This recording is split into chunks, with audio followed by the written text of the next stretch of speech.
काश्मीरमध्ये दहशतवाद्यांनी पर्यटकांवरती केलेल्या गोळीबारामध्ये 26 पर्यटकांचा मृत्यू झालाय आणि या घटनेनंतर काश्मीरमध्ये फिरण्यासाठी जाणाऱ्या पर्यटकांमध्ये आता भीतीचं वातावरण सुरू झालंय।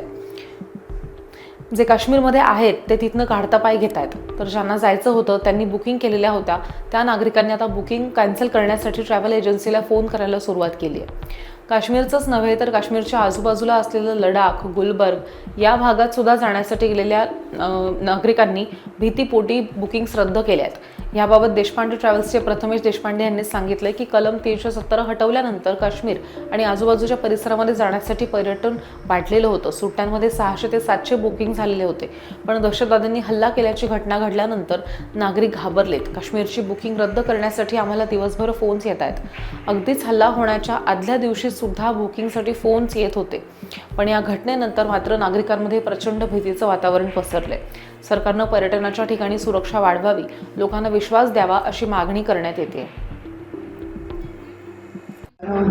प्रथमेश देशपांडे। प्रथमेश, आता काश्मीरला जाणारी जी बुकिंग आहे ते रद्द करत आहेत। किती आता 3 ते 4 दिवसात किती जणांनी ही बुकिंग रद्द केलेली आहे, काय परिस्थिती आहे? रद्द करण्याचं कसं आहे की सगळे आपल्याकडे ग्रुप बुकिंग्सच होतात, तर त्या हिशोबाने त्यांच्या फॅमिलीमधून एक माणसाचा तरी फोन येतो।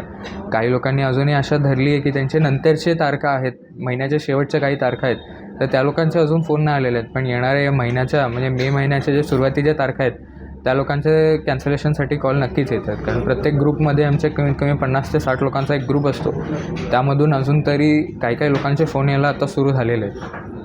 रद्द केले आता साधारण 3 ते 4 महिन्याआधीपासून रेल्वेच्या हिशोबाने लोक बुक करायला सुरू करतात आणि मग त्यानंतर आत्ता पण या गेल्या महिन्यामध्ये साधारण आत्ता 100 लोकांचा आपला वेगळं 100 लोकांचा म्हणजे गेल्या महिन्यात 100 लोकांनी काश्मीरमध्ये प्रवास झाला। जेव्हा हा हल्ला झाला तेव्हा पण आपला ग्रुप तिकडेच होता, पण नशिबाने पहलगाममध्ये नव्हता, ते दुसऱ्या भागांमध्ये होते आणि ते पण एन्जॉय करून परत आले। कसं आहे की पर्यटनमध्ये सगळ्यात महत्त्वाचं आहे की लोकांना आश्वासन पाहिजे की तिकडे आम्ही जिथे जातो आहे तिकडे आम्ही सुरक्षित परत येऊ। तर सुरक्षतेसाठी गव्हर्नमेंट जे काही वाढवू शकते अशा सगळ्या डोंगराळ भागांमध्ये ते त्यांनी वाढवलं पाहिजे आणि सगळ्या ट्रॅव्हल एजन्सीमध्ये पण म्हणजे जायला घाबरू नये, कारण गव्हर्नमेंट नक्कीच काही ना काहीतरी करेल।